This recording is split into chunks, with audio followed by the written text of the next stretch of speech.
কি করছো এই বুড়ো বয়সে গাছে উঠেছো কেন? আরে বাবা, এই ডাল টানতে হবে, এইভাবে টেনে বাঁধ দিয়ে হয় সব গাছে, না বাঁধলে হবে না। বন্ধুরা তো খুব ভালোবাসা দিচ্ছে তোমায়। হ্যাঁ, এই বন্ধুরা ভালোবাসা একে আমাকে, ওরা যতটা ভালোবাসা দেয় আরো দেখ, আমি একটু দেখতে চাই বুড়ো বয়সে। আর মাছ ক্যাংড়ার ভিডিও কবে থেকে আসবে? এই মাছ কাঁকড়ার ভিডিও এবারে দেবো, বন্ধুরা আমার সাথে থাকো। আমি মাছ কাঁকড়ার পরের ধাপেতে মাছ কাঁকড়া কীভাবে ধরা হয়, কী বৃত্তান্ত করা হবে, দেওয়া হবে তোমাদেরকে।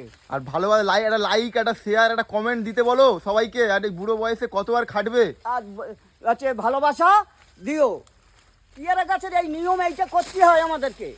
বাপ রে বাপ, এই বুড়ো বয়সে তো মানুষ অনেক ভালোবাসা দিচ্ছে। আরে ভালোবাসা দেখ না, আরো কিছু যদি আমাকে সহযোগিতা করে আমি আরো খুশি হব। এই বুড়ো বয়স বয়সে তো হলো এই 65 বছর। বাপ রে বাপ, আর কিছু চাই না এই বন্ধুদের কাছ থেকে একটু ভালোবাসা ছাড়া আর কি চাইবে বলুন তো? বয়সটা দেখুন কোথায় উঠেছে, দেখুন গাছে।